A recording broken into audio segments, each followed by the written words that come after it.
British Moroccan Society, and you're interactive, as it were. And then we have a live stream on Facebook.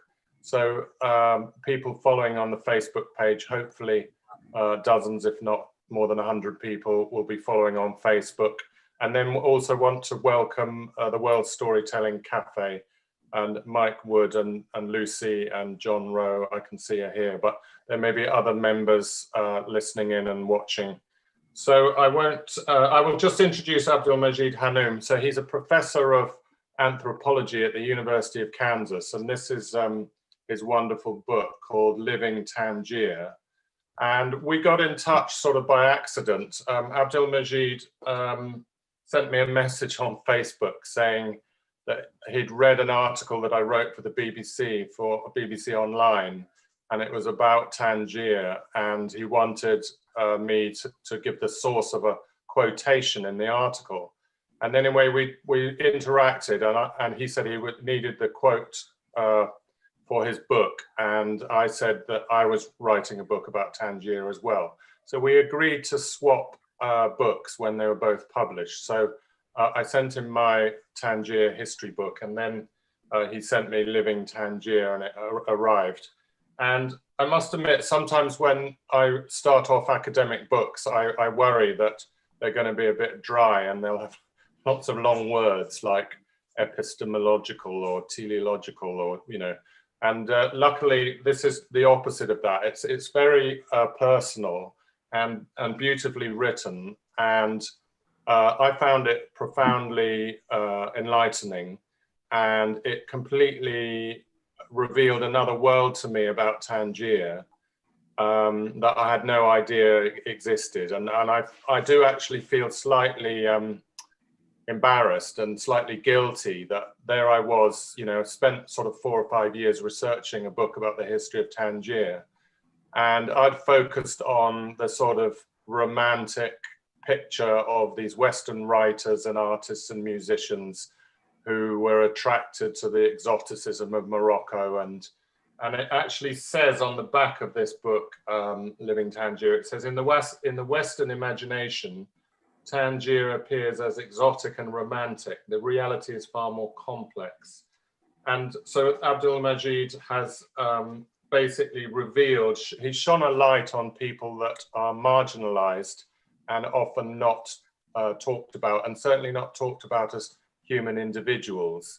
And again, I'm guilty of this as a BBC journalist. We talk about migrants and refugees, and we talk about them in generic terms, but we're not thinking about them as individuals and human beings. So I won't explain everything about the book because Abdelmajid is going to do that, but it's basically divided into 3 sections. And the first is about Moroccan kids who are trying to get into Europe via the ferry from Tangier to Spain. And then the second section is about West African migrants living in Tangier and how they're marginalized and treated pretty badly, or very badly. And Moroccans don't treat them very well. And then the third section, which is very, again, it revealed a lot to me about, you know, things I wasn't aware of. It sort of held up a mirror. The third section is about Europeans who live in Tangier. And, you know, ironically, as Abdelmajid will probably say, they're not described as migrants because they're viewed as eccentric expats, or, you know, cosmopolitan, you know, or people with, you know, beyond national boundaries. And, you know, and I realized I'm someone, you know, having lived in Morocco, that I thought of myself like that. And also he says very bluntly that Europeans can live in Morocco with, you know, because of the color of their skin, with a great sense of privilege. And it made me, it was a wake-up call to me, because, for example, you know, when I go to Tangier, I'll walk into the El Minza hotel, and, you know, the man at the door will go, "Good evening, sir." You know, even if I'm not a guest of the hotel, you know, I can go in there and go and have a Casablanca beer by the swimming pool in the Minza and, you know, rather enjoy myself. But if a West African or a Moroccan person tried to get into the Minza, they'd probably say, "What are you doing here?" And they might throw them out or not let them in. And but Abdelmajid's book brought this home to me in a very startling way. So as I say, it's a wonderful book. And at the end, Abdelmajid probably explain if you wanted to get, how you can get hold of a copy. We're obviously in a virtual COVID world, so signatures are a bit tricky, but I'm sure he can explain how that's going to happen. And if you want to get in touch, and if you want to get a book, and as I say, there'll be questions at the end. So thanks very much and welcome to everybody. And I hope you enjoy. And Abdelmajid, I'll pass the microphone, so to speak, over to you. Yeah, thank you very much, Richard. Happy New Year to everybody.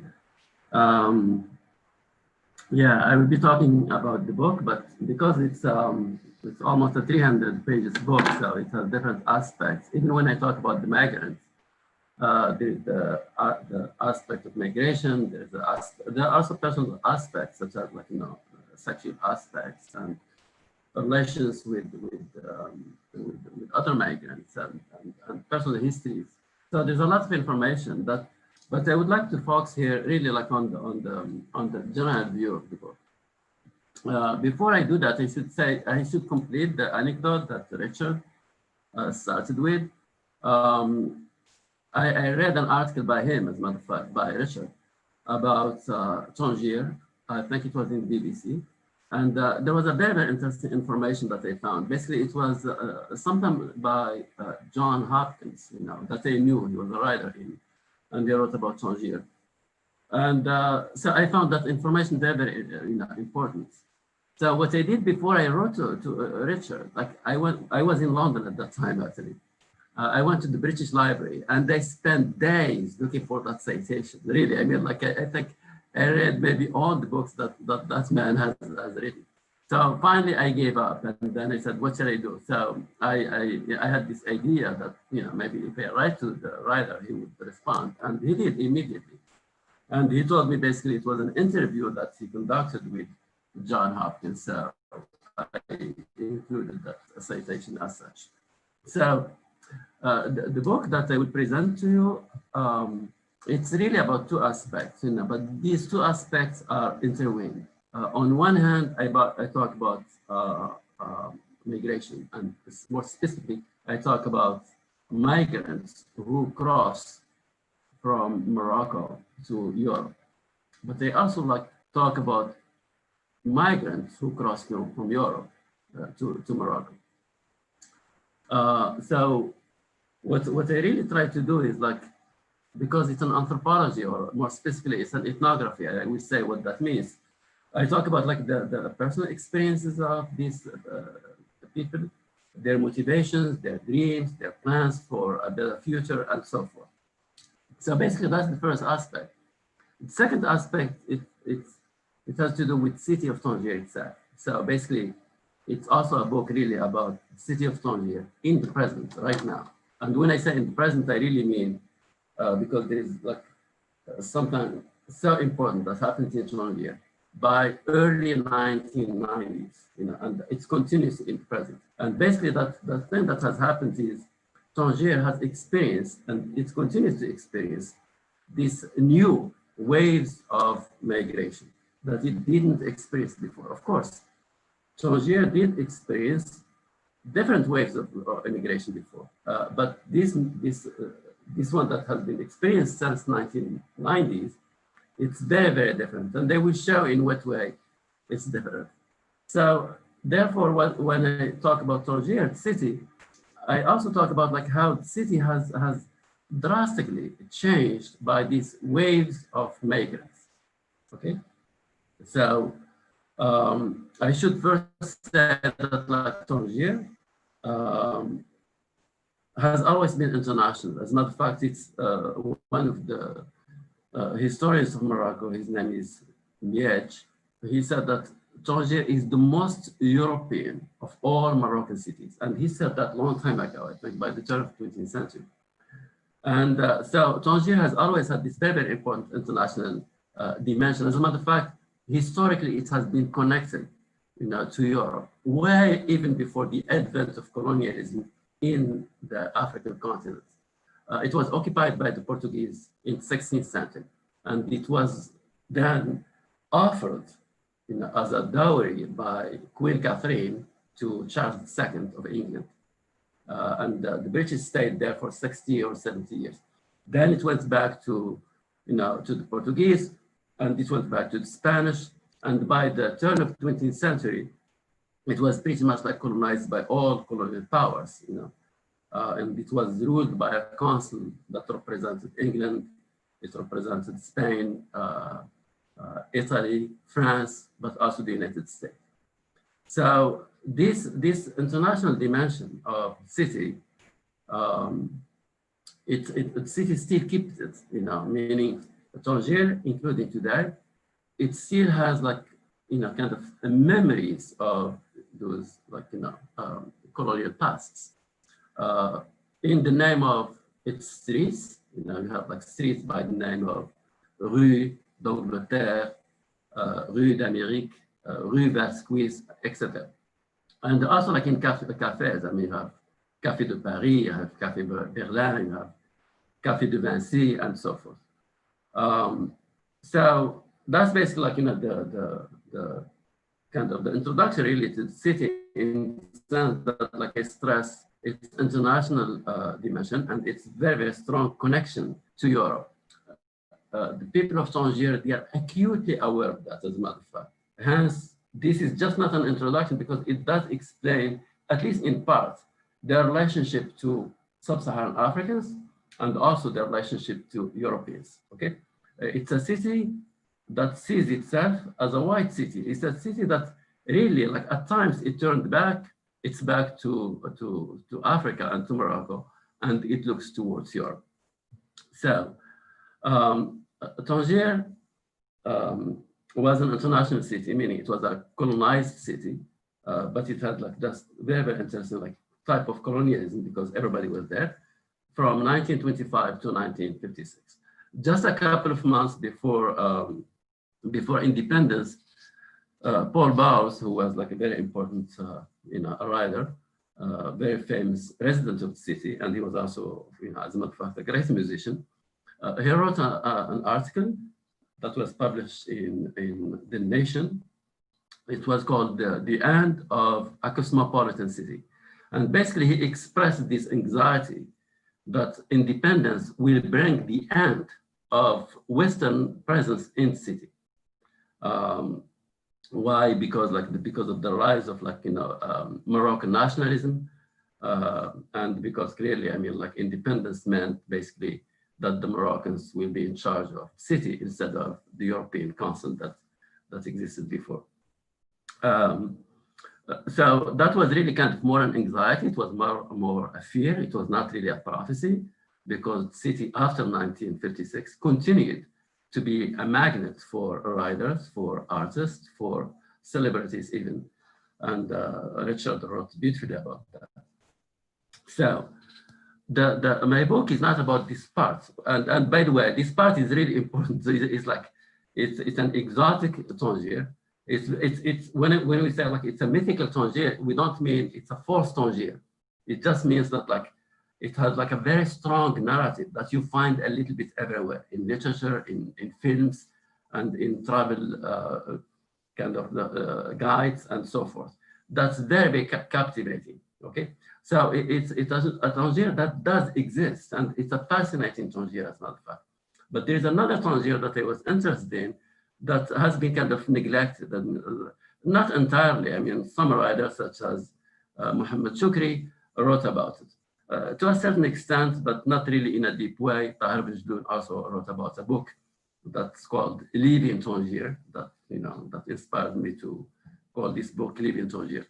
So the Tangier that I talk about is really like, it's what I call deep Tangier. It's a Tangier that you don't really see in the surface, that you have to, pretty much you have to go to the port, you have to go to, to migrant spots, even outside of the city, you have to hang out in souks, in streets, and poor neighborhood, to be able to capture that that city.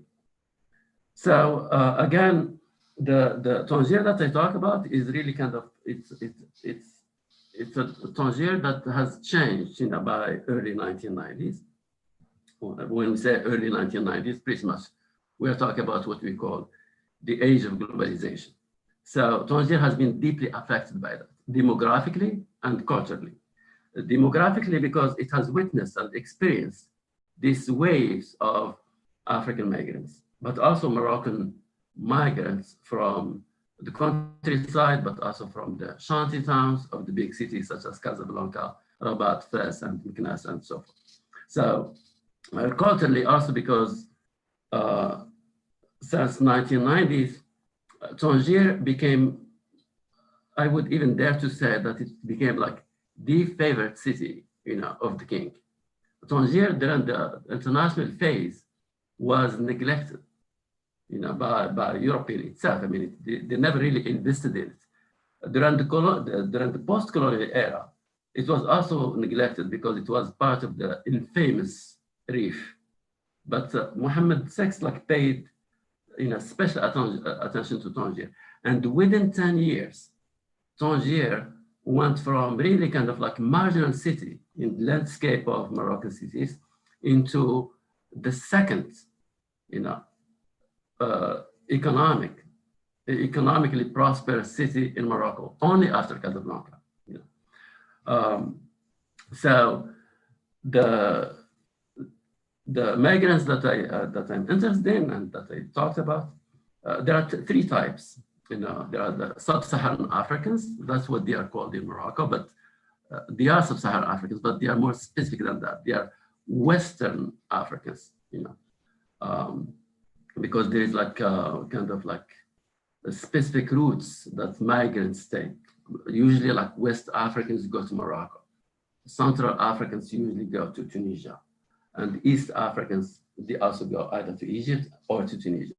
But what you find in Morocco is, I can even say that I never really met someone from this East Africa when I was doing my work. So most of, I mean, maybe as a matter of fact, all the migrants that I worked with, and they were hundreds, they were from West Africa.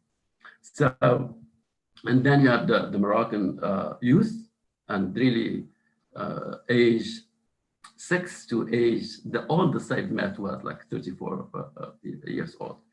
But the majority are really kind of teenagers and people, young people in their 20s.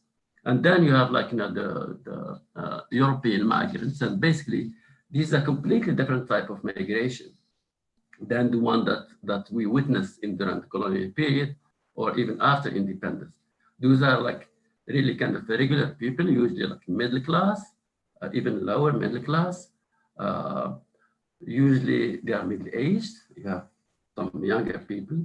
And I'm not talking here about people who go to Morocco to retire. I'm talking about like people who go to Morocco, you know, to look for a job and to invent a new life for themselves. So yeah, these are like the three communities that I worked on. And what I try to do is really to see what are the experiences in the city, what's their relationship to the city, but also what's the city's relationship to them. So what I try to do again is really to capture, or you know, anthropologists like to say, translate. So I like to translate their experiences, you know. And what I use is really something that's in my discipline is called ethnography. So it's an ethnographic approach. What does that mean?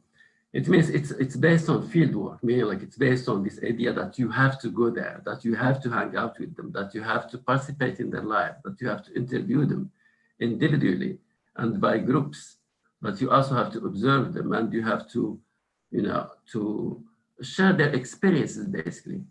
So I did that pretty much from 2008 to 2016.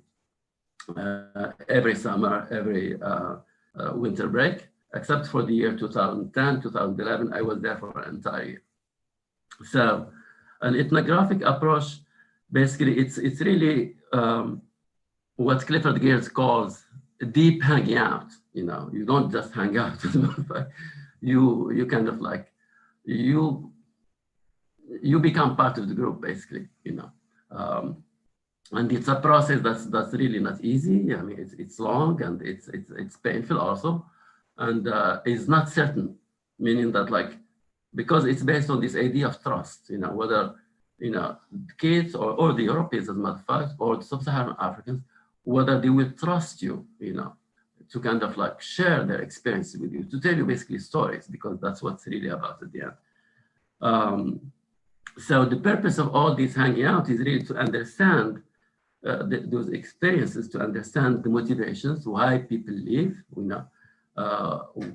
what are their dreams, what do they hope to find on the other side, either of Africa or of Europe, what are their strategies for crossing, why, because like it's very easy to say, okay, like you go to Tangier and you can cross, but you will find out, that like Tangier is policed in the sense of like migration to Europe is an illegal activity, and illegal activities, they are usually like police.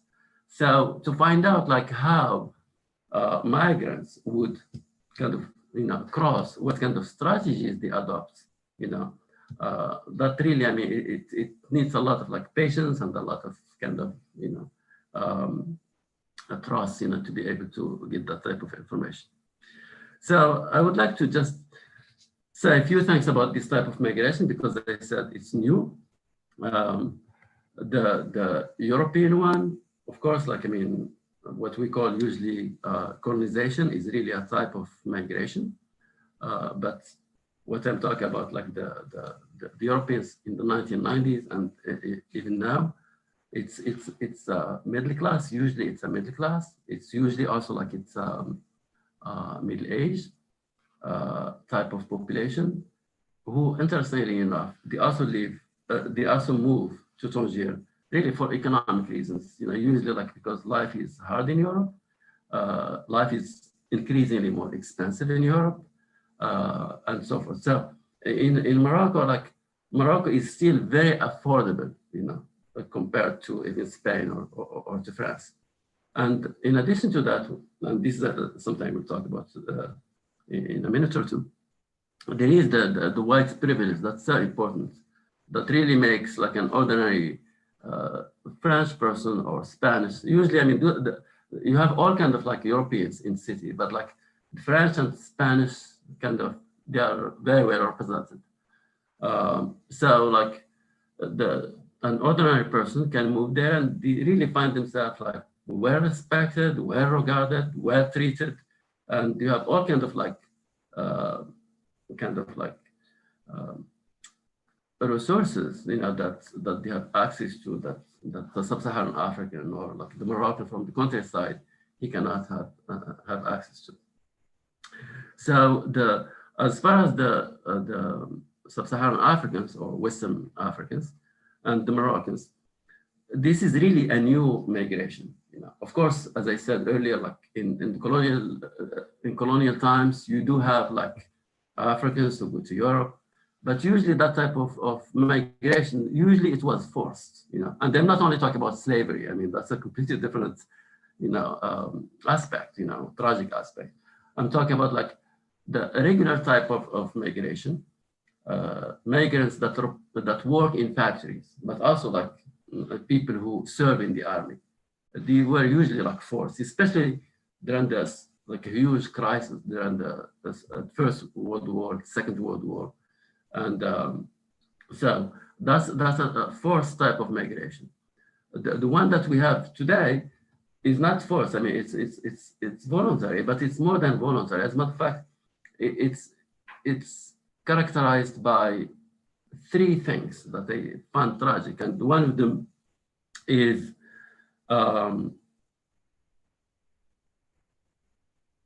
it's characterized by like high risk, and as a matter of fact, it's the risk of death. In 2017, the International Organization for Migration declared the Mediterranean the deadliest road for migration, meaning that the highest number of the death of migrants happened in, and it continues, So I think from 2000 till 2018, when I was writing the book, there was something like 34,000 migrants who perished in the Mediterranean. So that's one of the characteristics. The second characteristic is it's a young migration. You know, it's young. You know, as I said, the oldest person that I met amongst the Moroccan was 34 years old. The oldest person that I met among the West Africans, he was 38. But most of them are really kind of teenagers and they're in their 20s. So this is a very, very important characteristic.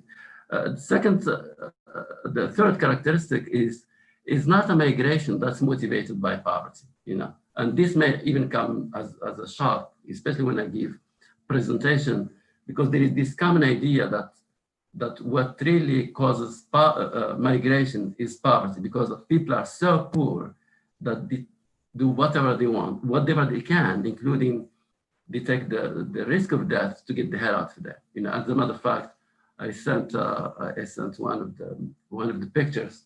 I don't know if he can show. I don't see my pictures. The ones that I can show you. It's really a picture by the Times. It shows. Sorry, yeah. Just to interject, there was an issue with the size of the photos, so we're not able to show them. So I'm yeah. So I can just briefly describe it. It's just like one signed by the Time magazine.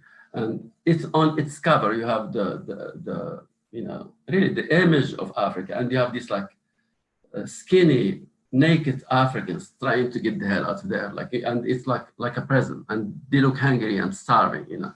So that's really, I mean, like it's a parable, but there's a lot of that idea is quite common. That you know, the two things. That one, they are living because they are poor and they are starving, as a matter of fact. And the second idea is that, like, if you open the borders, no one will be left in Africa. They will all get the hell out. And it's a stereotype, really, not only about the continent but also about you know, its people.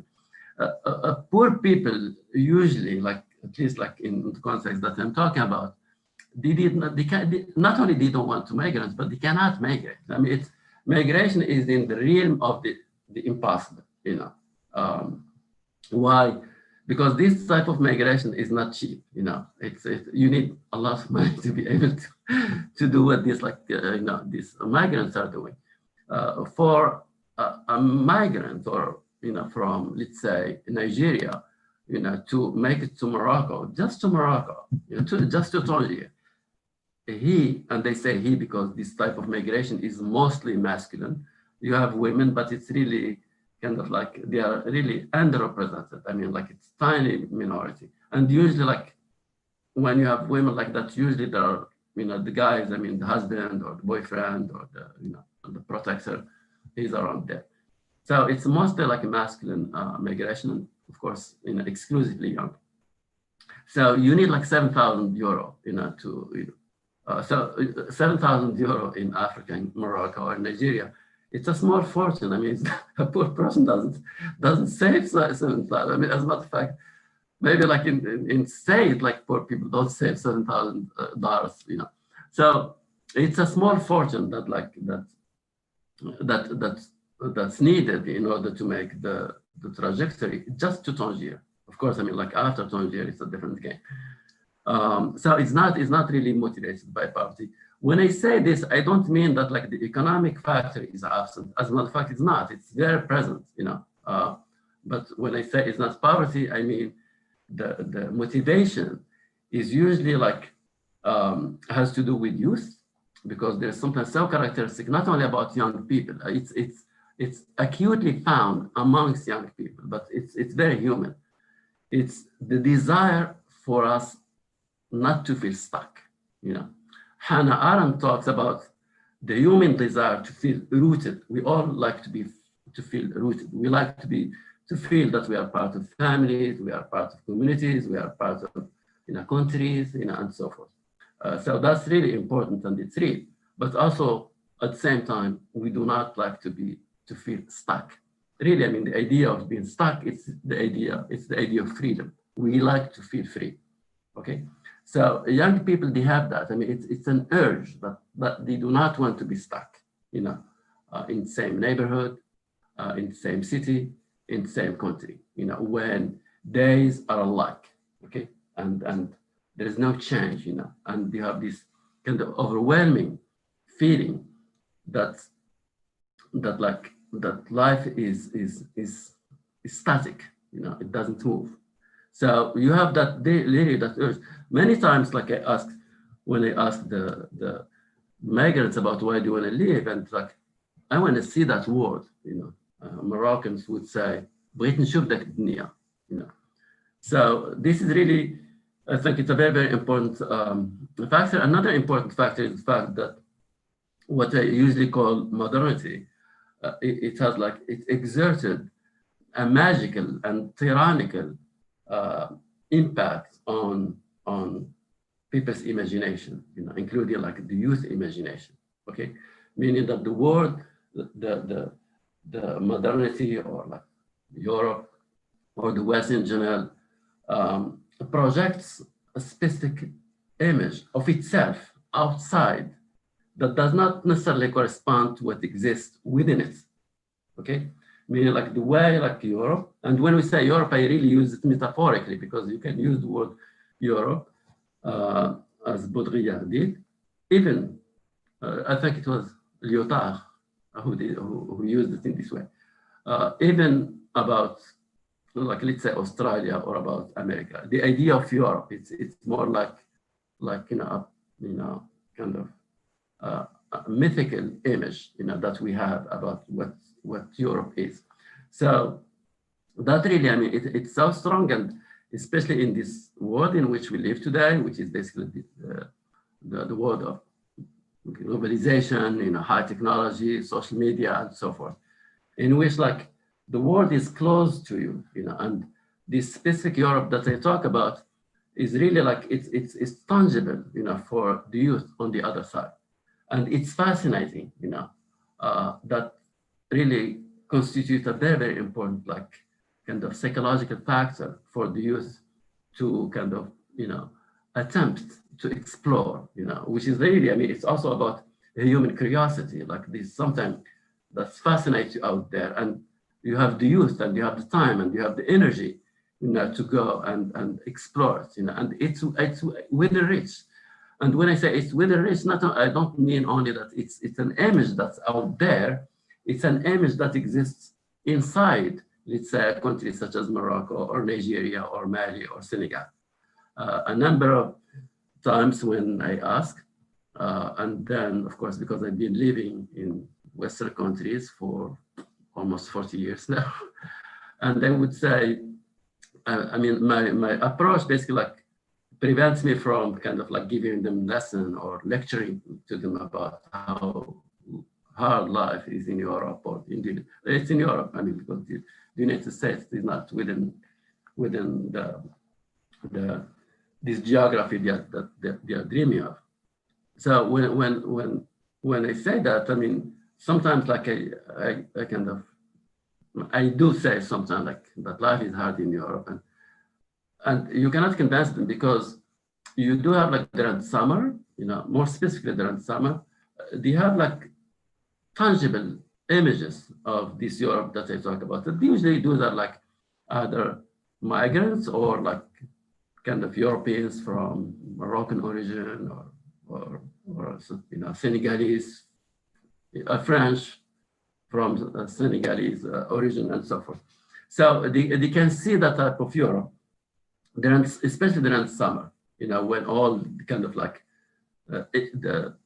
you know, people go, usually like, as I said, like Moroccans or Senegalese or Nigerians and all that, you know, they go back, you know, for vacations.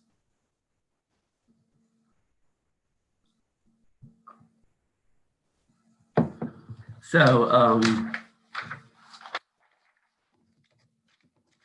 so basically, I mean, again, to sum up a little bit, like this is like, it's a migration that's new, and it's characterized by really a tragic aspect, which is like kind of high risk of death. It's a young migration. It's also a migration that's not really motivated by by poverty. I mean, poverty is not really what made people take these risks and cross. So, so I would like briefly to talk about the way Tangier treats those people, because they have these experiences in city, and their experiences of the city is also really a window about their experiences in Moroccan society as a whole, because after all, Tangier is part of Morocco. So the experiences that they go through, you can say, they are really part of Moroccan culture. So for instance, for the sub-Saharan African, the experience of sub-Saharan African is characterized by racism, And when I say racism, I mean really a certain view about the other, Moroccan society historically has problems with blacks because of experience. But what we have in the colonial time and in the post-colonial time, it's a completely different type of otherness. It's really like a blackness in relation to whiteness. As a matter of fact, really in relation to whiteness. So the black in Morocco in general, a country that doesn't consider itself, meaning its population, not the government. I mean, the government is aware of the fact that it's in Africa, and its population, they don't have that consciousness that the country is an African country. As a matter of fact, they think of themselves as part of the Middle East, And in the case of Tangier, it's a little bit more severe because, as I said earlier, Tangier had a close experience with Europe for a very, very long time. So the sub-Saharan African or the West African, when he comes to the city, he faces a whole experience of racism, meaning because first of all, he disturbs the city in the view of the city itself. As I said, at one point actually, I said, he blackens the city. He reminds the city that it's Africa, something that the city doesn't want to remember, okay? And hence, the experience of the European, and the European can be an American as long as he's white, it contrasts with the African, because all that were the privilege, the European Europeanizes the city, he makes the city more white, he confirms kind of the uncertainty of the city, and he confirms its whiteness. As a matter of fact, he confirms its connection to Europe. Okay, so therefore, hence the fact that his experience is quite positive. I mean, as a matter of fact, he's welcomed in the city, regardless of status and regardless of anything else. As a matter of fact, whereas the sub-Saharan Africa is not. As a matter of fact, I was told many times, because you have a number of sometimes the ones that I found were really kind of black French, and sometimes I found professional Africans who are really have high status. I mean, some of them are athletes and so forth, and they are treated the same way. They told me a taxi cannot stop sometimes because because they are perceived as black. The idea here is what we found also in the United States, migration is racialized. So in Tangier and in Morocco, by extension, the migrant is the black, is the West African. So then the Moroccan is a different story. I mean, the Moroccan usually, not always, they are not from Tangier, they are from shanty towns, from the countryside. Tangier is a city that has a strong identity. I mentioned some elements of its identity, its closeness to Europe, its distinct colonial history. But what I didn't mention is the fact that demographically or racially, Tangier is also its population tend to be white. Okay, so they have a distinct accent, that set them apart from especially from the rest of Moroccan cities. So the Moroccan migrant, the Moroccan young migrant, when he comes, not only he's a foreigner, he's an immigrant in the city, okay? And he's perceived also as an other. So there is a dimension almost racial in the relationship of Tangier, to the Moroccans from the countryside. Okay, usually, I mean, the term that's used is someone may say that's not a racial term. It's the term Arobi. Arobi is really, to me, it's a racial term because it means really hick. It means it doesn't mean peasant because peasant has completely different. It means hick. It means someone who doesn't have culture, someone who doesn't have status, someone who doesn't. Basically, I mean, someone who is a little bit subhuman.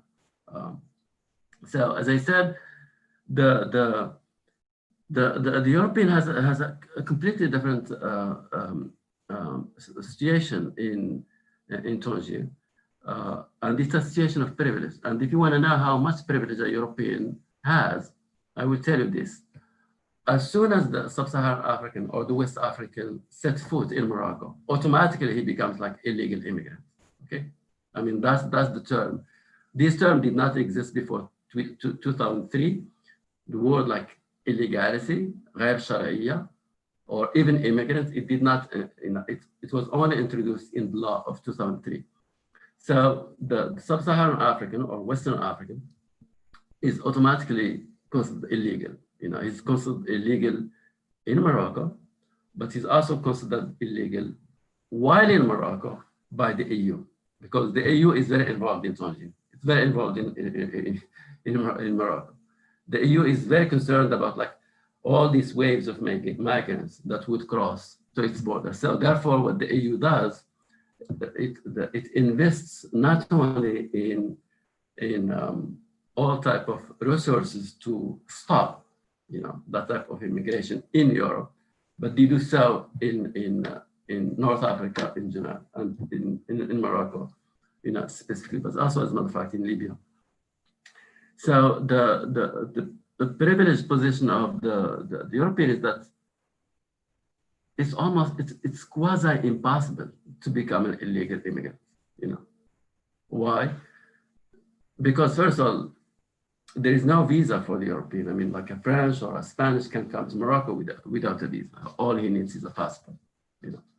And second, even if he wants to stay indefinitely there, he can do so. Just like every 3 months, he can go to Tarifa and he comes back, and his visa his stay is automatically renewed. And third, if he really wants a permanent residency or a residency, all he needs is just 25,000 euro in his account. Okay, so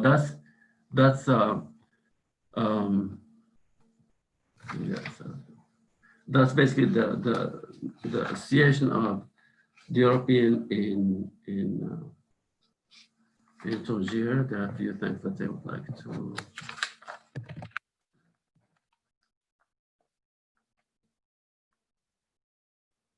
Yeah, so the experience of the European is characterized by easy mobility. So he can easily move, he can easily cross, he can easily settle. And they also, I mean, because their presence, it is reminiscent a little bit of colonial times. They live isolated from the rest of Moroccan society.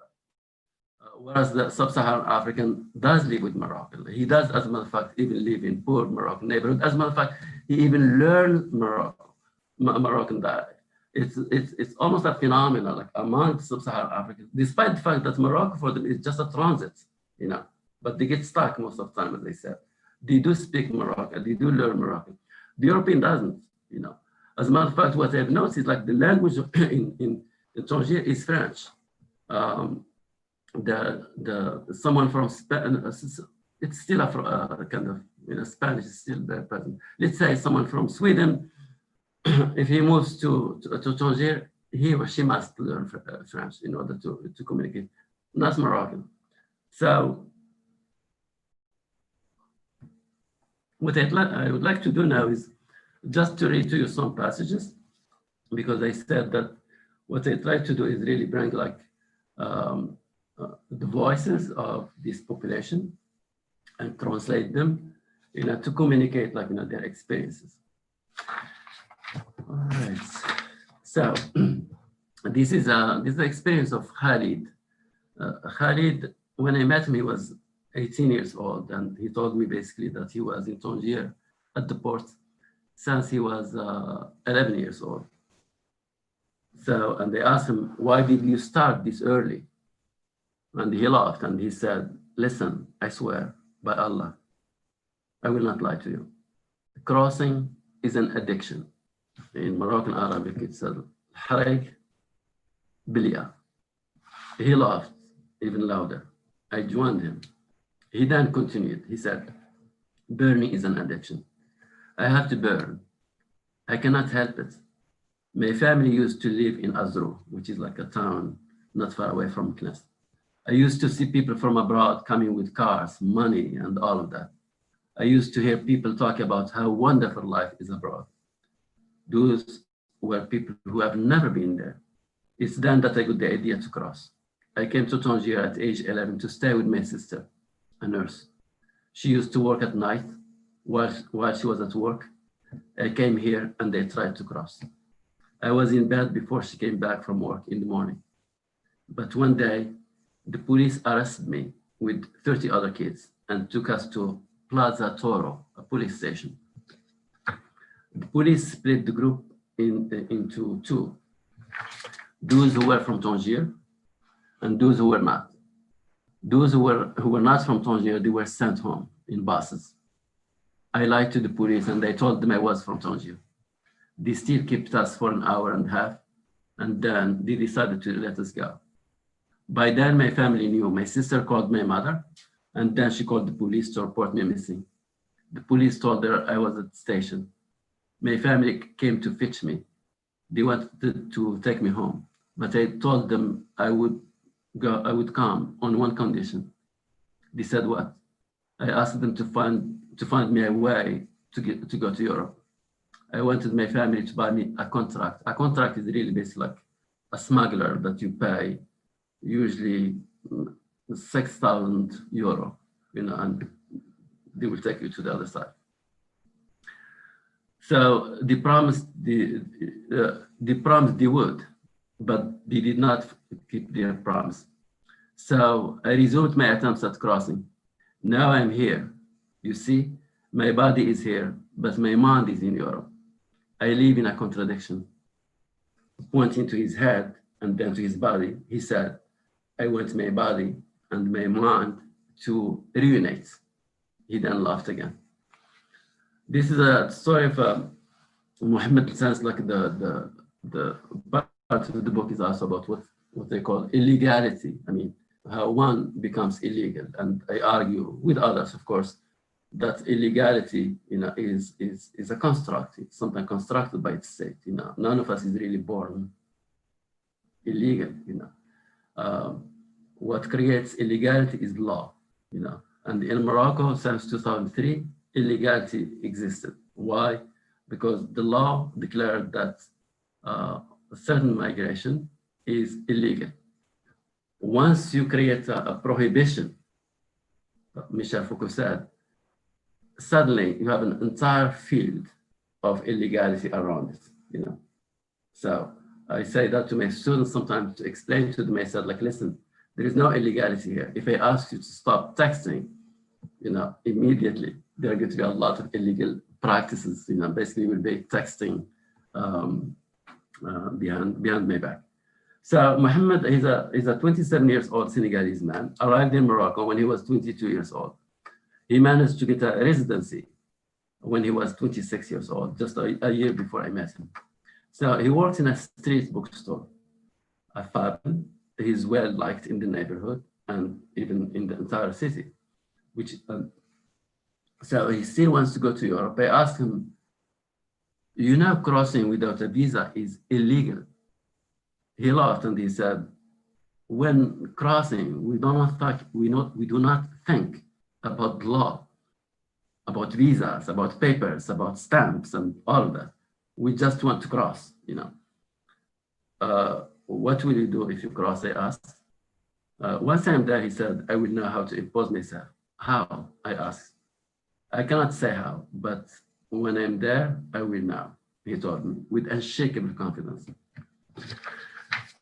And so the next time I saw him, Yeah, I mean, let's just skip that. This is the story of Abdurrahim. He's from Mali. He's 20 years old. And I asked him also about illegality. And he said, you know what? One needs to revolt. One needs to break the rules. That's what Libya does. Morocco should open the border and allow us to cross, because Morocco, I mean, it's playing the policeman for the EU. So they cannot cage us here. We need to depart. Well, I said, that's considered illegal, I heard. Do you know that's illegal? He batted my question away with an elegant turn of his hand and said, still looking at me intensely, listen, this question of legal and illegal is false. There is nothing illegal. Illegal is only what they decide is illegal, whatever deviates from their truth. They create the legal and the illegal. They arrest you at sea and they say, this is illegal, and they want you to believe in it. I asked, but you want to cross against the law, don't you? And he responded, he said, it's their law. They want you to believe in their law. He answered promptly, searching for my chance in life cannot be decided by their law. It's their law, and this is my life. You sound like a philosopher, I said. What did you do in Mali? Did you study philosophy? I could not but ask. He paused, and I thought he seemed flattered, but also angry. He replied, I do not go to the past. I locked up the past and threw away its keys a long time ago. Who are the D you talk about, I asked, going back to our conversation on illegality. You know, I don't need to tell you. His friends laughed in unison. Thank you very much for listening.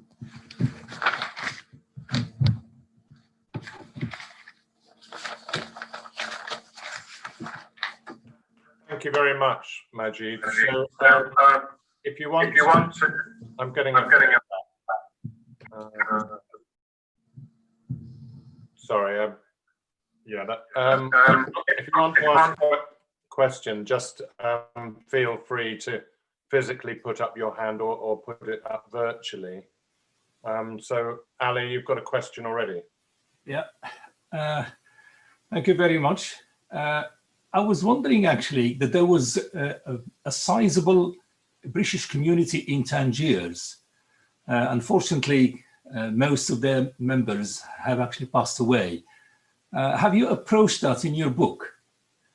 And a second question, if I may, the immigration of the Western Africans, they do have a place like in Tangier and near Tetuan as well, and also near Melilla. They like to cross to Ceuta and Melilla, most of them. Is that still the case? Thank you.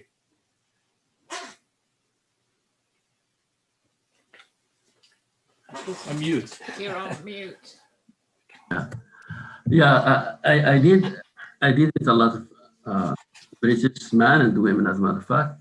But in my book, I talked, because what I noticed about, there's this problematic concept of European. So I use that. But really, when I talk about them, I focus more specifically on French and Spanish, because both the French and Spanish, they have like a special, history. And as a matter of fact, not only a special history, but also a special kind of like presence with city, and also, as a matter of fact, with the entire country. So I did meet a good number of British men and women. Some of them were kind of like, they don't fit really what I was looking for, meaning they were not like the type of like middle class, or low middle class who, who come there looking for jobs. I didn't find those. I found the older one, that's usually like, they are like affluent, they are like, rich, and they have settled there for a very, very long time ago. So I don't really tackle those. I mean, I tackle more specifically French and Spanish. And for reasons that I explained earlier, because it's more what I consider is like a new type of migration, because like someone like Paul Bowers or like a rich kind of British man or women, they don't really fit the kind of the criteria of immigration. Immigration is not only moving somewhere. It's not only that. Immigration is moving somewhere for labor. So those usually they don't move for labor, you know.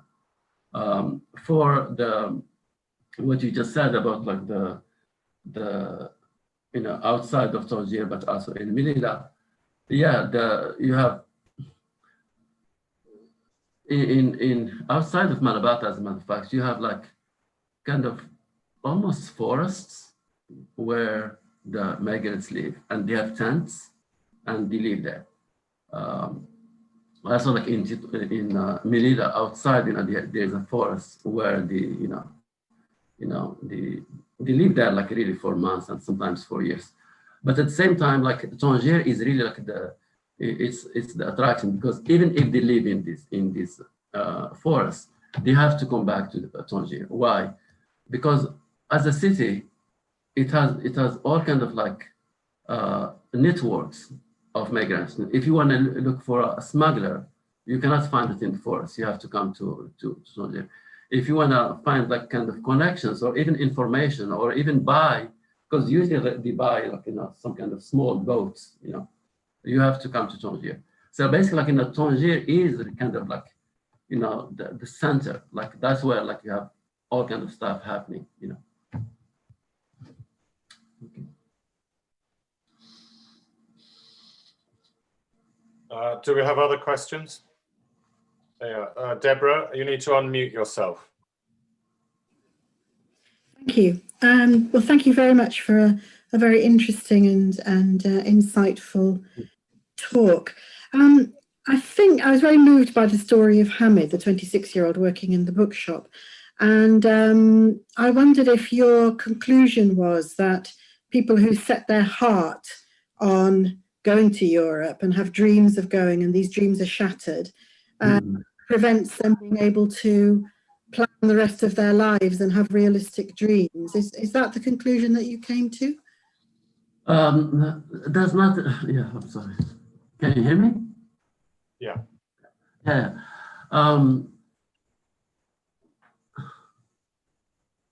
This is a very interesting question. I think Richard, when he introduced my book, he said that it's also personal. So there is something that we call auto-ethnography. And, in the book, I talk about why I was interested in the children, why I was interested in these young people. And because usually this is like a question that a researcher asks, like, why are you interested in this topic? The topic can be about Second World War. It can be about like, I don't know, like the conquest of Mexico, but there are always a personal things. And the conclusion that I came to, as a matter of fact, after a lot of research, is that like, in many ways, it's really going back to my own experience, because like the only time I was really happy, it was when I was there, Once I left, that was it, and I couldn't go back. So then, like, I reflected on this experience of losing home and leaving home. And then I would look at these children and they would say, like, whether if they know what they know now, they would have taken the risk, But this is it's a very speculative question, and it's not really addressed to it's more addressed to me, like meaning like whether if I knew when I was their age what I know now, whether I would have left. And the answer is really kind of like almost impossible to answer. So going back to your question, I mean, like for these kids, what happens is that there are times when I cannot help it. There are times when I tell them, listen, I mean, it's hard, I can tell you one of the interviews. One time I could not. I said, listen, it's hard, in Europe. Do you know that? And they said, no, like, I mean, we see people coming back. And they said, do you know they don't like us? And then they looked at me and told me, like, they don't like you, professor? Because they said we said, I mean, it's a professor, it means just like sir. He told me, "You don't like your professor?" No. I mean, they said, "What do you mean?" I said, "Do you like that in Europe, Muslims and Arabs are not like, you know?" And they said, "Even you, professor, they don't like you." And they said, I write this in the book. He said, "They don't discriminate in discriminating against us." And I said, I made that like a general, of course, it's a general statement, and they did it purposely, you know, to make them think, but you can't. And it really has to do with what I said earlier. It's really about the experience of like exploration, like there is no way. Now, what happens is that, like, you know, to these kids, same thing that happens to everybody, I mean, including us. Sometimes, like, as the expression goes, like, life happens, you know, while you are making other plans, you know. Sometimes some of them, they do have different experience. I mean, like, as a matter of fact, Ibrahim that I mentioned, I'm still in touch with him. He's still in Morocco, but he's still having, I mean, like, he's still having his life in Morocco. I mean, that was like over 10 years ago. And there is a likelihood that he will spend the rest of his life in Morocco. But at the same time, like, he has something so important that's also very human, you know, the ability, you know, to dream, that you have to dream. He has to dream of different lives. We all do that, as a matter of fact. I do that all the time. Like, I mean, maybe I shouldn't have left, you know. Maybe I shouldn't have studied anthropology. Maybe I should have studied something else. And this is something that, you know, but there is no definitive answer to the question, really, you know. Mike Head, if we can unmute him. Yeah, thanks for that.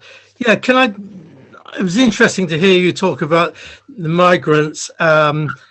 They seem to be viewed quite negatively, and I can understand from what you were saying why that's the case. Are you aware, as we speak now, as whether they're in Tangier, there are, for example, a West African quarter as part of the city? Are there West African restaurants? Are there West African cultural centers? In other words, is there something, or do you sense that Morocco, or anyone in Morocco, is seeing some positive aspects in relation to these new migrants? Yeah.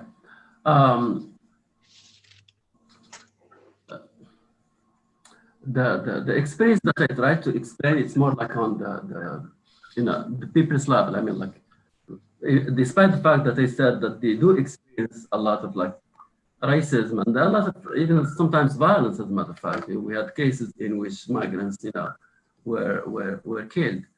But there is also another story of it, which is something that I call, you know, Islamic compassion, that without compassion from Moroccans also, they could not have stayed there longer, you know. I mean, one of the interviews that I conducted one time with a group of Nigerians was precisely about this. And and they were complaining to me about racism, you know. I mean, it's just like we said, it's horrendous. And at one point they said, except for the Muslims, they are nice to us. I said, excuse me? They said, the Muslims in this country are nice to us. I said, wait, but I think everybody is Muslim here. They said, no, the Muslims at the mosque. And then I understood that what they mean by the Muslims, because like part of their strategy for survival is really begging, you know, that's what they do. And they go to two places, you know. One of them is mosques, you know, and the other one is cemeteries. Okay, so now there is something. I mean, there is something about like sub-Saharan migrants in general, and what we call illegal immigration, because usually when we say illegal immigration, it means that, like, you know, is not regulated by rules, you know. That it's random, it's chaotic, you know. It's something that happens just like kind of in an anarchic way. But the truth of the matter is, it's extremely well organized, and it goes back to your question. The West Africans, they are so well organized. As a matter of fact, you have an entire like networks of these migrants. The first time that you have, it starts from from, let's say, Mali or Nigeria or Senegal, you know, the kind of networks of migrants that they have. And then at one point, like the entrance for Morocco is a small town on the border, not far away from Oujda in Morocco. It's called Maghnia. In Maghnia, in a forest, there is something that's called the African Union. The African Union is pretty much like, it's an organization of migrants, you know, and they are democratically elected. they are democratically elected in the elections, and they run their election according to the, you know, the organization of the African Union. Yeah. And they give visas. So like, I mean, when Nigerians arrive, they give a visa costs 120, you know, in order to visa, I mean, visa, it means like a permit, like, so you can pass, like, and it can be oral, it doesn't mean to be stamped in the passport. But not only you get that, but also you get services in exchange. I mean, like you get all kinds of information about the rest of the road, about contacts, you know, what to contact, you know, how to, where to go, whom to contact, and so forth. And then once the migrant or migrants get into Morocco, usually the first destination is not Tangier, it's Rabat. Why Rabat? Because in Rabat you have consulates, you know. I mean, it's not, people will say it's not like the real consulate. You said to me, I mean, it's usually like kind of like, you know, a room that like, you know, 3 or 4 migrants, you know, rent. But it works pretty much like a consulate. I mean, like they provide service, you know, about all kind of information that you need, you know, in order to go to Tangier and from Tangier to, you know. So for the restaurants and all that, we don't have that yet, you know. But you have other stuff that are kind of, you know, underground, you know, such as customs and consulates and so forth. Majid, could you, just before I pass on to some other questions, there were a couple of things that really struck me in the book. And one was actually how these young Moroccan kids get onto the ferry. So could you explain a bit about that? And the other one, and I know it's a heartbreaking book and very dealing with serious issues, but there's a very funny bit about a Frenchman building a wall on his roof. If you want to tell that story, because I found that because I think one of the merits of the ethnographic approach is that like you get information that precisely because of what he said about trust and about like about acceptance, and you get information that like you cannot otherwise get, because some of the information is really kind of really precious, you know. So one of them was like, because when you go to, I mean, the city of Tangier, as I said, like it's police, you know, as far as migration is concerned, you know. And then you go to the ports, whether like Tangier Med, which is like outside of Tangier now, or the old port that was in downtown. You really wonder, like, how do they cross, you know? Because you have all kind of like police, and you have all kind of, as a matter of fact, you even have like police dogs, you know, that prevent you from crossing. And you have the customs and so forth. So what happens is that like there's a whole knowledge, you know, that circulates between the migrants, and it passes on from a group to a group, and you know, it gets enriched and nuanced through the years about how to cross. And one of them, as a matter of fact, like there may be like several, you know, but there is just like I was able to kind of find 1 or 2, you know. One of them was like, you have to wait till 4 o'clock in the morning. Why 4 o'clock? Because at 4 o'clock, the ferry leaves to Tarifa. Now you cannot really get to the ferry, you know, because there are the customs and it's far away.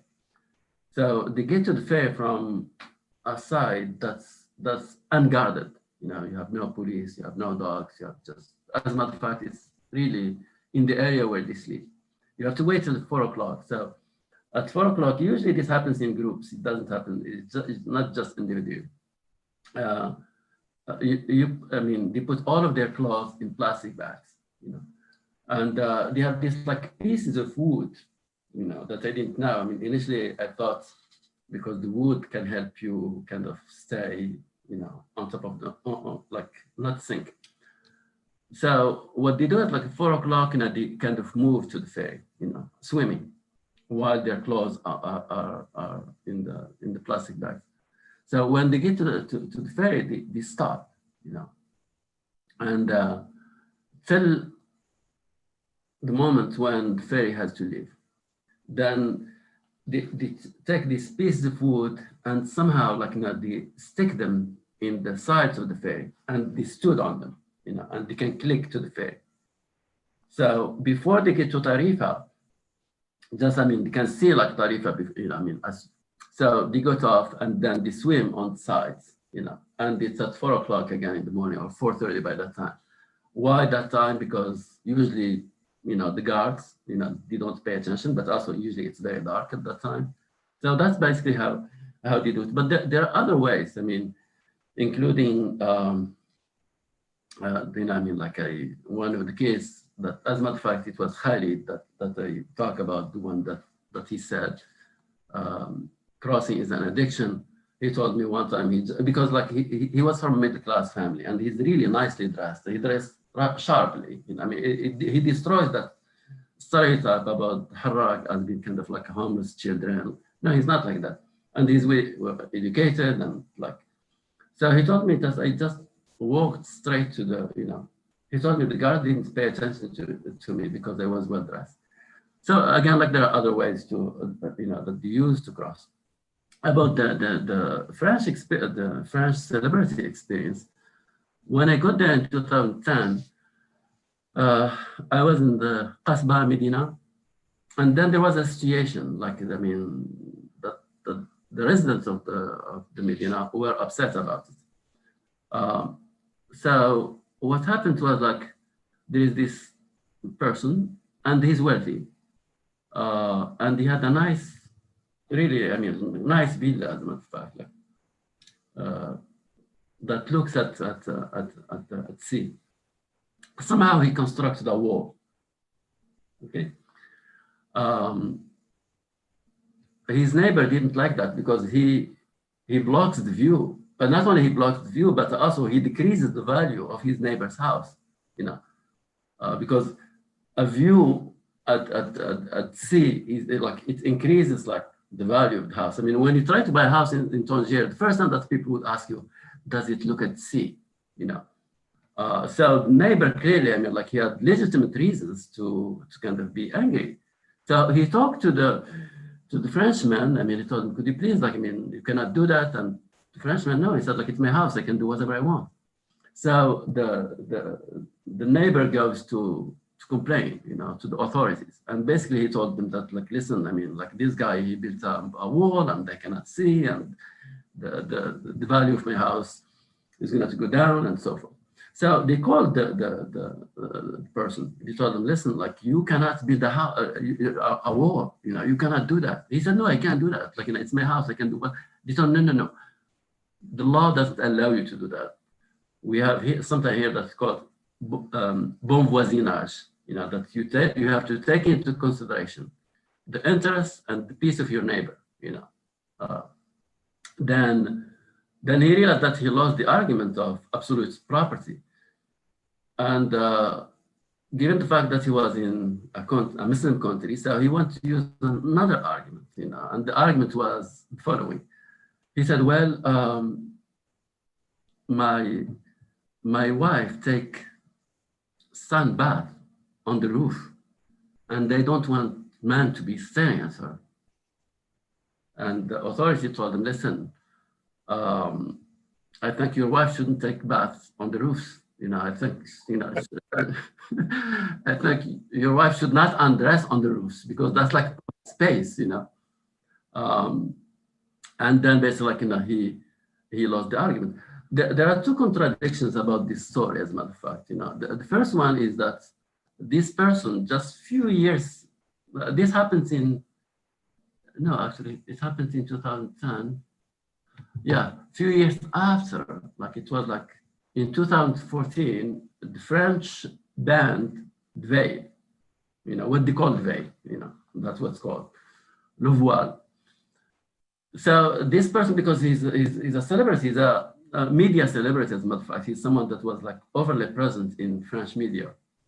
So he was also interviewed by National Public Radio in the United States and about the banning of the veil. So he went on, he gave a whole list about like the reasons why the ban should be, why the veil should be banned, And then he ended by saying, he said, well, also it's very sad to hide those beautiful faces. So the first contradiction, there are few. I mean, first contradiction is like, he's very sad that ladies should hide their faces. But at the same time, he does want to hide his wife in Tangier. So that's the first contradiction. Second contradiction is the fact that the veil, le voile, does not cover the face. What we call le voile in France, it does not cover the face, it covers the head. And the third contradiction is just like insane, as a matter of fact. Because if you really want to see his wife naked, all you need to do is just go to YouTube. She's an actress and she does a lot of nudity, So basically, that's the story of the person that, we're talking about here. Thank you. We've got a couple of other questions. So, sorry, Salma would like to ask you a question. Hi, so I'm from Tangier and I see a lot of children on the street and they are smoking. I would like to know how they could make money, because they are children, they couldn't work and they are without families, they are just staying on the streets. And also there are a lot of West African people and they are working, they are carrying bags from the souk and they are selling jewelries. I would like to know what is the difference between them and the children's that aren't working and they want to cross the sea to Europe. Yeah, thank you for the question. The migrants or being a migrant is always like associated with a number of stereotypes, This is, I mean, in the case of the Moroccan migrants, they are usually confused with street children. So street children and migrant children are completely different. As a matter of fact, the children themselves distinguish between street children and migrant children. Street children, they are called shimkar. That's the term. I don't know how to translate it, but it doesn't sound good, really. Shimkar is someone, he's a street child. He's someone that he may smoke, he may do drugs, and so forth. But really, it's a lost child, like with no purpose, and no ambition, as a matter of fact, in the street. The harrag, in the terminology of the children, is a positive term. As a matter of fact, when a harrag gets into an argument with another harrag, and he wants to call him a name, he calls him shimkar. And sometimes he would even tell him, like, listen, you are not a harrag, meaning you're not a migrant, you're just a street child. So there is this distinction between, again, on one hand, the street child. Street children have existed for a very long time. As a matter of fact, including in Europe itself, meaning before this kind of like a new phenomena of migration. The harrag, which is like the migrant child or migrant youth, is something completely different. It's someone that like has ambition. It's someone that has a goal in life. It's someone who's so committed, to completely reinvent himself, and make it in life. He's committed to that. So the distinction, I mean, to the outsider, they look alike, or they may look alike, as a matter of fact, you know. But to them, they don't. You know, the terminology, the names are not the same. So this is really, it's like sometimes like when I presented on this, especially when about the migration, especially around 2015, people would talk to me about, oh, terrorism. I said like, oh, like, yeah, there was someone who bombed some people like in you know, and he was a migrant. I said, no, he was not a migrant. That person was not a migrant. You know, we have to make a distinction between a migrant, someone who wants to reinvent himself, which is, by the way, it's a human right. It's a human right to migrate. The Declaration of Human Rights of 1948 gives each person the right to live, including to leave their own country, you know, and to return to their own country. So it's a fundamental human right that the migrant uses, you know, because I mean, that's why I said, like, at one point in my book, I said, like, I mean, what we call illegality, it's illegal in the eyes of the state, because this human right thing that I just mentioned about migration, it's really contradicted by something else. That something else is the fact that a state has the right to control who comes in and who leaves. But the individual also has the right to leave, you know, and to come back if he wants to. So there is like a contradiction, you know, but nevertheless, migration, meaning the desire to live, including to leave one's country, is a human right. So we have to distinguish between like a migrant, someone who wants to reinvent his life, someone who wants to kind of like explore the world, so all kind of stuff for a variety of reasons. And usually it's really like to kind of reinvent yourself and you know, and respond to this human need to move and explore and so forth. And then a tourist who is disguised as migrants. So, you know, those are completely different, you know. It's exactly like a criminal who is disguised as a policeman. He's not a policeman, he's a criminal, but he's wearing the police uniform. So in 2015, more specifically, there were like, you know, terrorists, you know, ISIS members and so forth, who were disguised as migrants, but they were not migrants, you know. The terminology that they themselves use, they don't say we are migrants, they say we are combatants, okay? So now about Senegalese. I talked in general about like the West Africans. So usually like Malians, like, you know, Senegalese, you know, Nigerians and so forth. The Senegalese have completely different experience amongst the West Africans for a few reasons. One of them is they are Muslims. I mean, this is so important, like in the context of Morocco. It's so important. So as Muslims, they are more accepted, as a matter of fact, you know. But also like they are Senegalese, meaning there is like a very intense and long relationship between Senegal and Morocco through Sophie networks. As a matter of fact, one of the greatest, you know, Sophie that Senegalese like kind of have, you know, they visit, as a matter of fact, Tijani is in Fes. So you have like really this strong connection. But also Senegalese, it's close to Morocco, you know, it's the closest of, you know. And Senegalese do not need a visa to come to Morocco. And usually, as a matter of fact, they don't come, you know, they don't take flights, you know.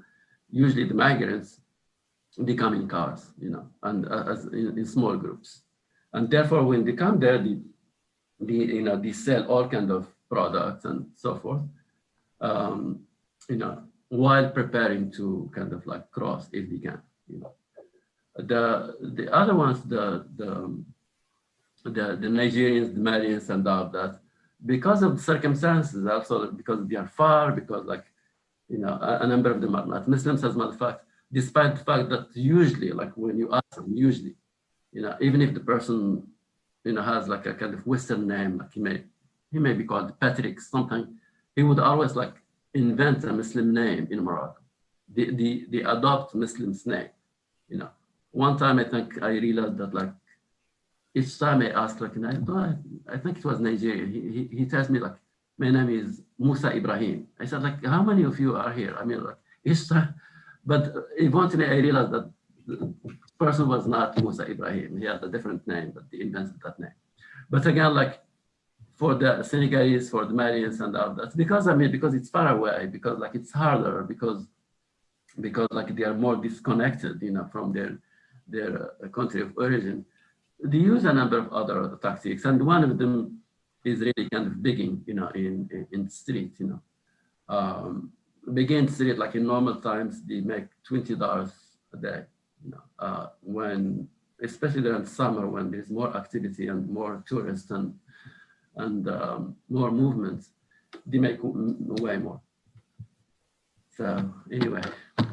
Great. And we've got, we should be sort of wrapping up quite soon because it's getting late for some of us, but I think Ibrahim has a question, so please go ahead. If I may, can I just intervene and mention for the benefit of Selma, that the British Moroccan Society has been helping three children charities in Tangier for the last 30 years. Thank you. Yeah, can I comment on that a little bit? Hello, can you hear me? Yes. Yeah, when I was there, I did some charities. One of them, well, I don't know whether you're referring to this one. It's called Dharma, and yes, that was really, specifically for children. And that's right. And a good number. There is Dharma, but there's also the church, as a matter of fact. Yes, Mother Teresa as well. Yeah. The church, take care. A good number of times, I interview, especially when I interview kids, and they're like, "Can I take you to Dharma?" He would say, "No, I don't want to go there." I said, "Why?" I said, "Because I don't want to stay in the same place." Sometimes they use it strategically. At least the one that I knew. They used to go and get food, but the problem of making a living, meaning food, is not a problem. Especially in a city such as Tangier. The Moroccans usually kind of just in the port area.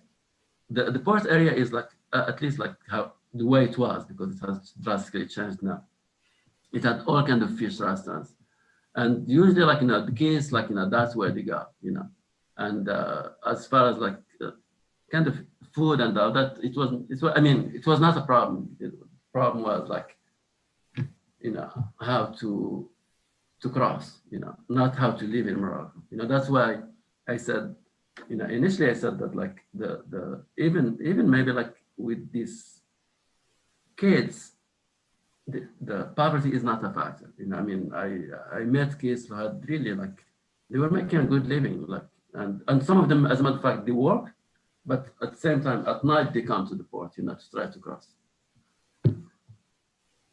So Ibrahim, do you want to ask your question? Yes, please.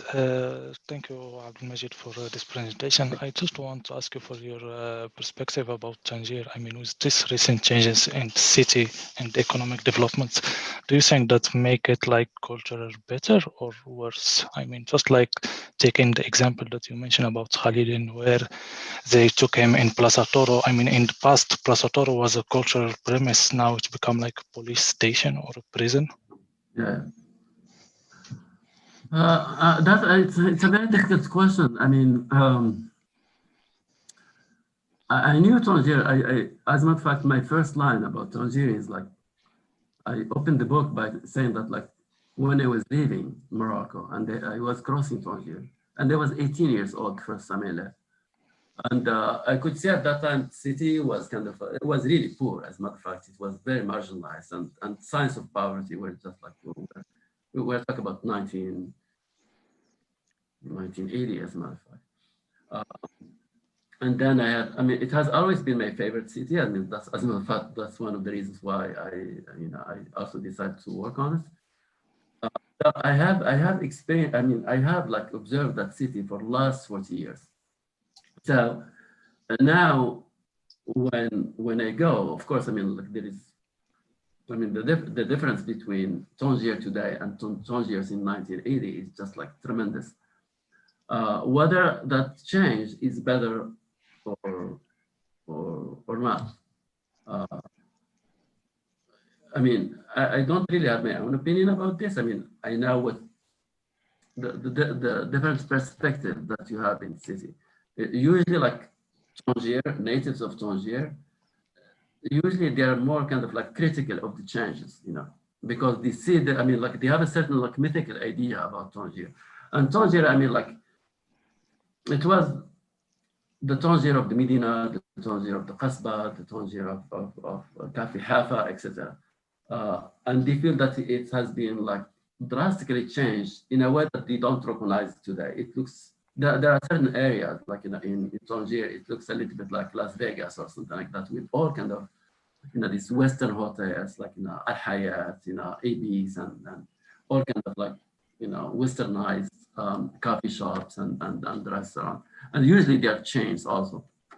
And so therefore, like, you know, people, they do kind of like, they are critical about it. Some people might not even like it. But at the same time, like there is the other side of the story, which is basically what's happening to Tangier is not only Tangier, you know. As a matter of fact, it's the entire world, you know, it's like that. Meaning like, that's why when I start talking, I talked about the age of globalization. I mean, globalization is this new age that has, you know, introduced tremendous, like, you know, changes in our lives, like, you know, outside and inside. So at the same time that you find in Tangier, like you might find like in Cairo, you might find in Alexandria, as a matter of fact, you might even find like in San Francisco or Boston. So yeah, I mean, I don't know whether it's good or bad. I don't know. Okay, and Lucy, you wanted to ask a question? Yes. Yes, thank you, Majid. That was really interesting. Yeah, I can hear you well.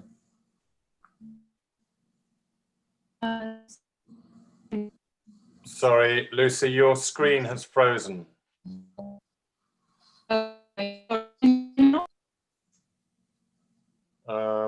You could type it out and I could read out what you want to say. I think, Layla, do you want to say something? You're muted though.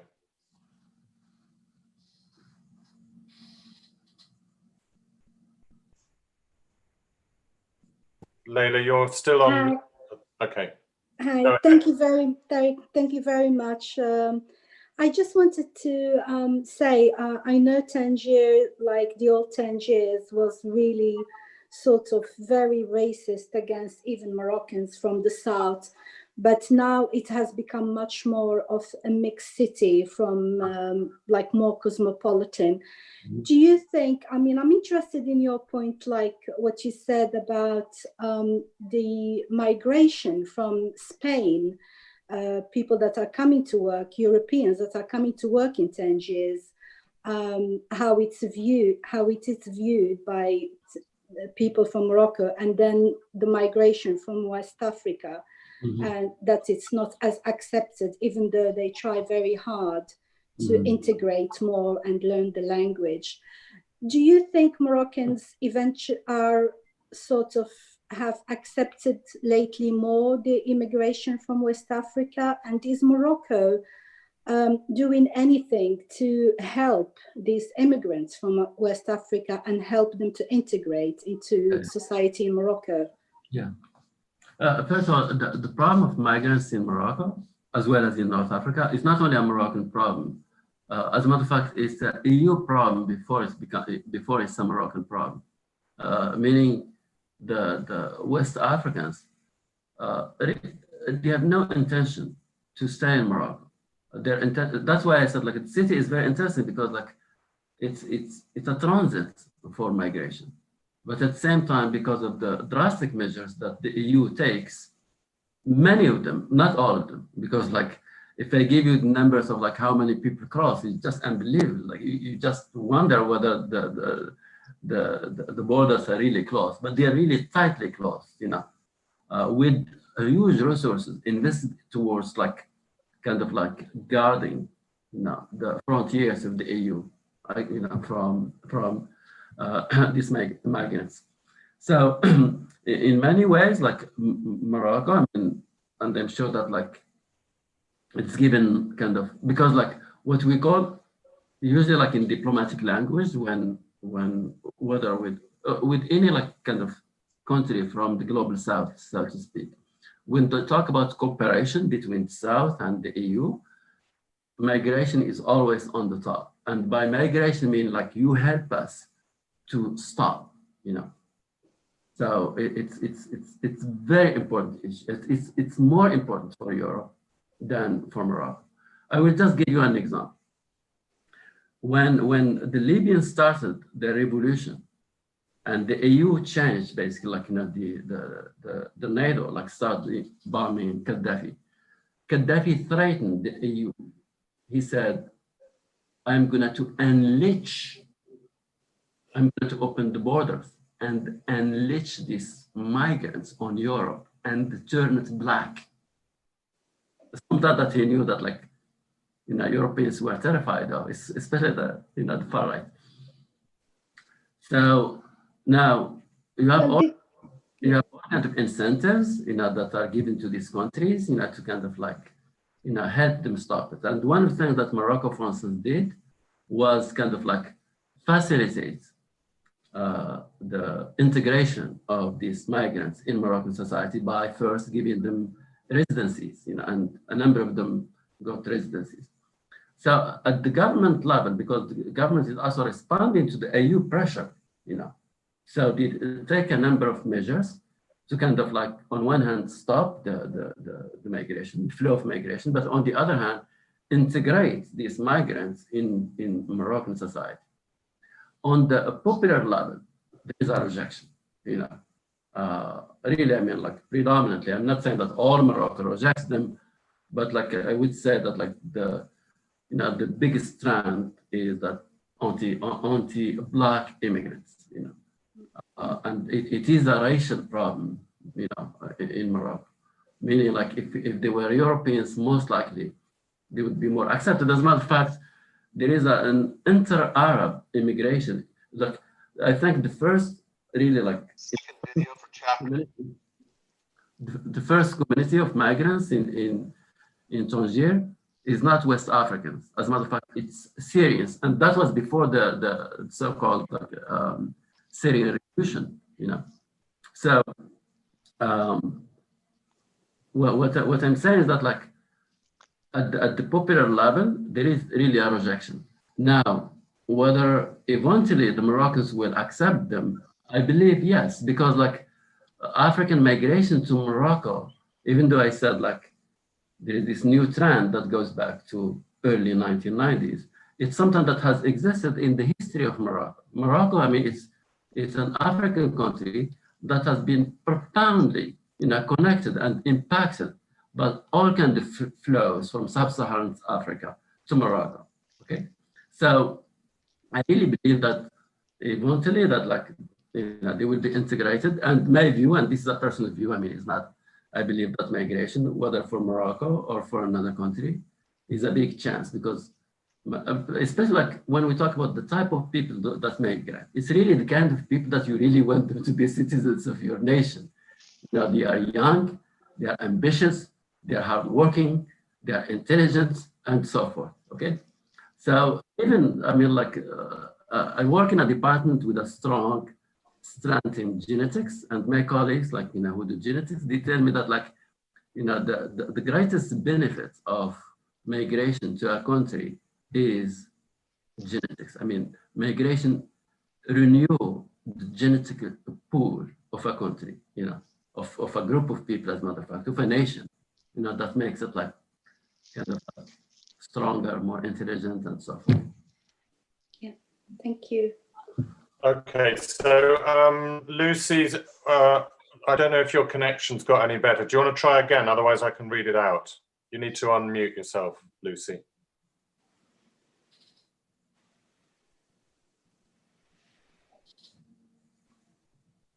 Okay, yeah. So I wanted to ask Majid if he'd considered doing his ethnographic research, looking at what had happened to the people who had succeeded in getting to their destination, and whether they regretted their decision or whether they were happy, or if the grass was actually greener on the other side in the end or not. Yeah, when I finished this project, I had the thing with writing a book is that as soon as you finish it, you always feel that there are things that you have not explored well enough. There are things that are left a little bit like on the margin. And therefore, like your next project, you always like, and I think it's the wiser thing. I mean, like I realize that people who are really kind of like successful academically, they always like build up on their previous work, and usually like taking an issue that was left aside and exploring. So with this book on Tangier, I was left with questions. One of them was precisely to look at like, can I follow some of those people? I mean, like the young and that I studied like from 2008 to 2010, and again from 2010 to 2016, those who crossed. Is there a way? And it's easy to do, as a matter of fact. Like it's not, meaning you don't need to work on the same people that you said. I mean, same individuals. You work with people who have similar experiences. They went through Tangier or through Melilla or through Libya, as a matter of fact. So I was thinking about that one for a while, and then there was another one that was left unexplored, and that as a matter of fact, I have decided to go that way instead of the first one, which is basically like the question of how come that something so risky, that something so deadly, as a matter of fact, something that like has a high risk of death, it's still undertaken by young people. It's really basically about the idea of death and dying among immigrants, because like in the Western media, the migrants are a number. If the system works well, I could have showed you that like how it's reported. It's usually a number like 3,000 people died in the Mediterranean in 2013 and so forth. I really want to explore more like to respond to your question, not those who made it, those who did not make it. Those who did not make it, they're not. I'm sorry, I just get some water and come back.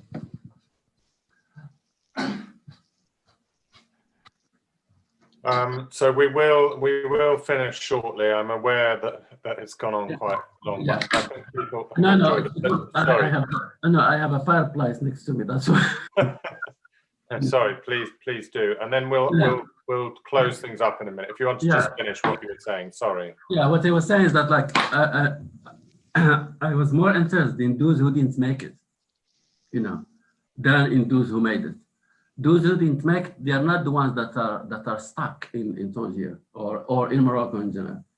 Those who didn't make it are the ones who are buried in these small cemeteries in Tarifa and in Khasiras. You have small cemeteries of like anonymous names, as a matter of fact, of migrants who perished in the sea, and there are thousands of them.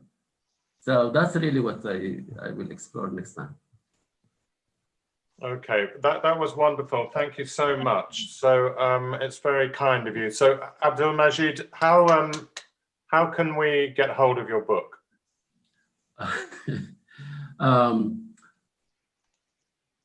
Directly to the University of Pennsylvania Press. I can send you the link, Yeah, well, if you want to send a link, or I mean, can people buy it on Amazon or anything like that? Otherwise, I can put up a link. Yeah, it's in Amazon. Let's see. I mean, like it's in Amazon. It's also like there's. I will send you like the link of Amazon, but also like the link at UPenn Press.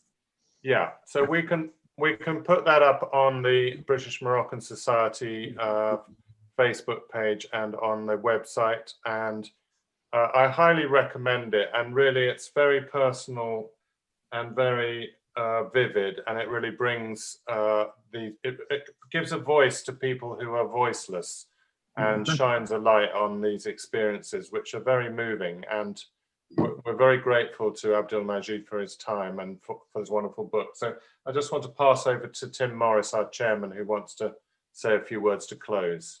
Okay, thanks so much, Richard. Thank you. Thank you. Thank you very much. Thank you, Richard. And thank you so much, Abdelmajid. Thank you. Thank you for your humanity. I think we were all moved to be told and to be reminded of things we probably have seen, but we haven't thought enough about.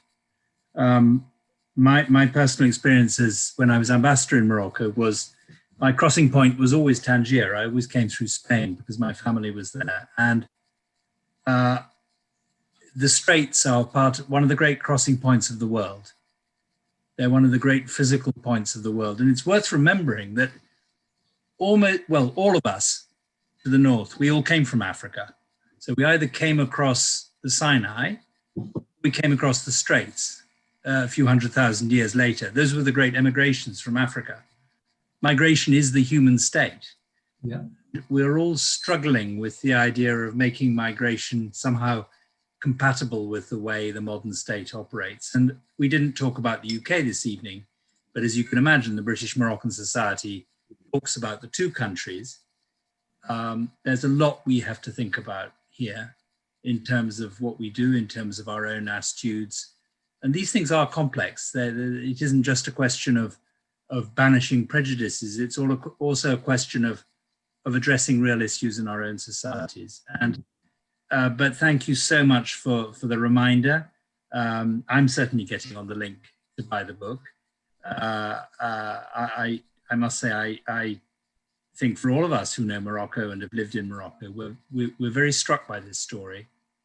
And my encouragement actually was from seeing Morocco, like Britain, struggling with immigration, with migration and immigration as issues, but politically and in other ways, trying to grapple with it and taking a leadership role in the Marrakesh conference and things like this. One could be cynical about these things, but actually they are attempts to address something which is present in our own societies. And so thank you for your voice.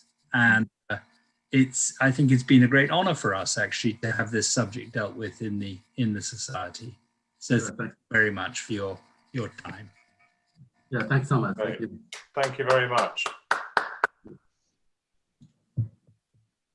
So goodbye to everyone, and we'll keep everyone posted about more events. So I'm hoping we can maybe come towards sort of doing one a month, or maybe a bit, one every 6 weeks, because I think we all need these sort of outlets. So I'll try and organize something for about a month's time. We've got several things on our list, but there'll be more opportunities for these. But it's great to deal with a very real subject, and something that's, as Tim said, it's a massive problem in the news, and it's particularly relevant to Britain with what we've been going through. And for me, it's that your book really made me think a lot and re-examine my identity and everything. So thanks again, and we'll be in touch.